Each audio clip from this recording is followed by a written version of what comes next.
Vendredi, jamais la Russie n'avait connu autant de nouvelles infections depuis le début de la pandémie. Le pays en a enregistré quasiment 50 000. La Russie prend de plein fouet la vague Omicron à son tour. En Roumanie, où les infections atteignent aussi des chiffres vertigineux, les autorités appellent à faire une dose de rappel avant le 1er février pour ceux vaccinés il y a 9 mois. Faute de quoi, il sera impossible de voyager dans l'Union européenne.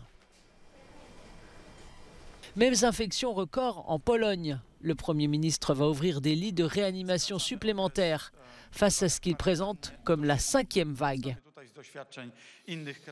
La Belgique s'est dotée, elle, hier d'un nouvel outil baptisé Baromètre Corona qui permettra de faire évoluer les mesures anti-Covid pour la culture et les cafés-restaurants en fonction de la pression de la pandémie sur le système hospitalier. Il entrera en vigueur le 28 janvier. Le Premier ministre irlandais a annoncé de son côté que la quasi-totalité des restrictions liées au Covid-19 est levée depuis 6 heures ce matin. Enfin, au Danemark, on observe avec attention une souche cousine d'Omicron appelée BA2 qui s'est installée dans le pays. Jusqu'à présent, pas trop de raisons de s'inquiéter, même si cette souche serait encore plus transmissible.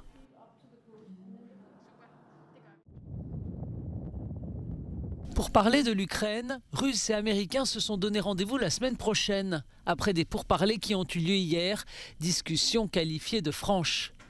La crise russo-occidentale autour de l'Ukraine menace toujours de dégénérer. Après des semaines d'escalade verbale, le ton des dernières négociations a été plus détendu. Le pire pourrait être évité, espère le secrétaire général des Nations Unies. Il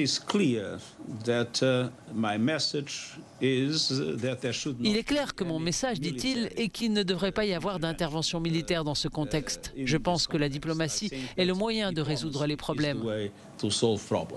Bien sûr, toute invasion d'un pays vers un autre pays est contraire au droit international. Et j'espère que cela ne se produira pas dans les circonstances actuelles. Je suis convaincu que cela n'arrivera pas et j'espère fortement avoir raison. Pendant ce temps, des milliers de militaires russes poursuivent leurs exercices à la frontière avec l'Ukraine. L'Allemagne annonce qu'elle va livrer en février à Kiev un hôpital de campagne avec la formation du personnel nécessaire. Une aide de 5,3 millions d'euros, mais pas question de livrer des armes, précise Berlin.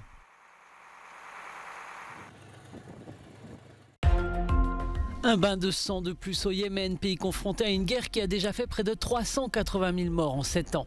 C'est une prison cette fois qui a été visée par des bombardements nocturnes. Bilan 70 morts et une centaine de blessés. L'attaque de la prison de Saada, ville qui est le fief des rebelles Houthis, n'a pas été revendiquée.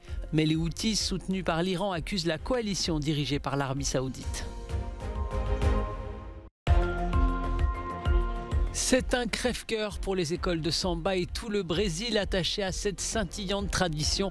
Les défilés du carnaval de Rio de Janeiro et de São Paulo, prévus fin février, ont été reportés à avril en raison de la nouvelle vague de Covid-19. Le carnaval de rue dans les deux villes avait déjà été annulé au début du mois en raison de la situation sanitaire. L'un des moines bouddhistes les plus influents au monde, Thich Nhat Hanh, une des figures les plus engagées du bouddhisme avec le Dalai Lama, est décédé dans son Vietnam natal à l'âge de 95 ans. Thich Nhat Hanh avait été exilé en France pendant 40 ans, période dont il a tiré profit pour populariser en Occident le concept de pleine conscience, notamment auprès de célébrités d'Hollywood ou de grandes entreprises, dont Google. Donner aux citoyens la possibilité de participer à la conception de l'avenir de l'Union européenne. Tel est l'objectif de la conférence sur l'avenir de l'Europe qui se terminera au printemps. Ce vendredi, 2 groupes de panélistes se sont réunis à Strasbourg. Les citoyens ont été choisis au hasard en respectant certains critères pour s'assurer que tous les âges et groupes socio-économiques, mais aussi toutes les nationalités de l'UE soient représentés. C'est une très belle initiative à deux égards. Elle rapproche l'Europe des citoyens et les citoyens se sentent beaucoup plus impliqués dans ce qui est un processus politique, un processus démocratique. Je veux dire que grâce à cet événement, j'ai pu comprendre les difficultés de la politique et les besoins d'une approche démocratique.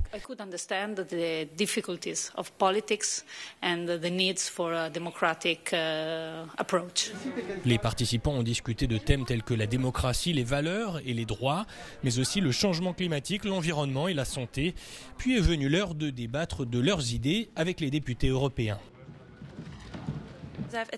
J'ai assisté à certains des panels nationaux et je suis vraiment heureuse des choses qui ont été dites. C'est très révélateur et les opinions sont très intéressantes, variées. Ce qui est aussi très difficile car il n'y a pas qu'une seule opinion des citoyens néerlandais. Mais nous avons essayé d'obtenir le plus de recommandations possible. Il n'y a pas de choix au hasard, toutes les recommandations trouveront leur chemin.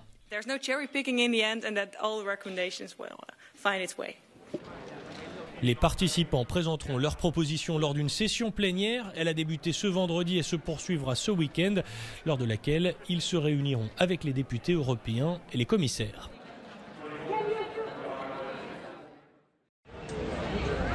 La Cour fédérale d'Australie a confirmé la décision du ministre de l'Immigration Alex Hawke d'annuler le visa de Novak Djokovic.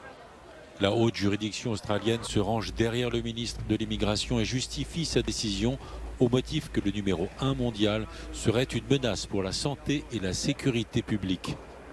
Le ministre australien de l'Immigration Alex Hawke craignait que le soutien apporté aux joueurs serbes par les opposants à la vaccination ne puisse encourager les protestations et la transmission du virus.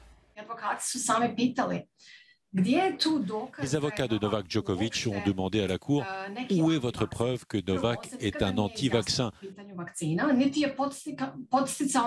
Il n'a jamais rien dit contre les vaccins et il n'a jamais encouragé quiconque à soutenir une manifestation contre la vaccination. Mais le tribunal a dit qu'on pouvait constituer une menace sans pour autant faire certaines choses. La balle est désormais dans le camp du joueur serbe qui pourrait décider de se retourner contre l'État australien et de réclamer des indemnités. Novak Djokovic avait dans un premier temps obtenu une exemption et été autorisé à se rendre en Australie malgré l'obligation vaccinale et sans pour autant être lui-même vacciné. Le refus du joueur à se faire vacciner pourrait compromettre ses chances de disputer les autres tournois du Grand Chelem et ses chances de se maintenir sur la plus haute marche du podium.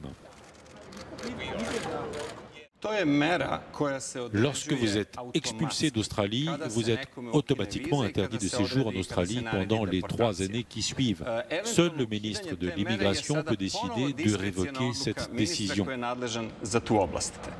Ce qui signifie que seul ce ministre ou un nouveau ministre peut décider de l'entrée de Novak Djokovic dans le pays pour le prochain Open d'Australie.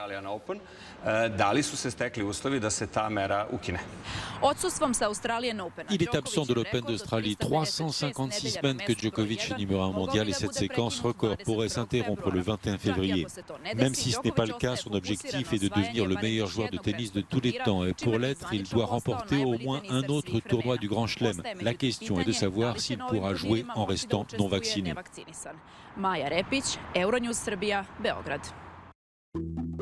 La Tate moderne de Londres rend hommage à Lubaina Himid, actrice majeure du mouvement des Arts Noirs, militante issue d'une minorité et qui soutient aussi la place et la créativité des femmes dans les arts visuels. Elle s'inspire pour ses œuvres de son passé de décoratrice théâtrale, créant souvent des scènes qui placent le spectateur à la fois au centre de l'action et dans ses coulisses. Elle a remporté en 2017 le prestigieux Turner Prize. La Philharmonie de Paris accueille Hip Hop 360, une exposition interactive et immersive qui explore toutes les facettes de cet art né dans les rues du Bronx au début des années 80. C'est une consécration pour le hip-hop dans cette exposition qui retrace 40 ans d'histoire d'une musique qui a changé le monde. Des photographies et des documents de témoins de l'histoire du hip-hop sont présentés dans cette rétrospective à chipper, à choper. Le musée Reina Sofia de Madrid a complètement revisité la présentation globale de sa très riche collection qui comprend une sélection d'environ 2000 œuvres. dont certaines très contemporaines. Ce qui prime dans ce nouvel agencement n'est pas l'ordre chronologique des événements et des œuvres, mais les relations entre les genres et les époques et les nombreuses passerelles à travers le temps et l'espace qu'offre l'art.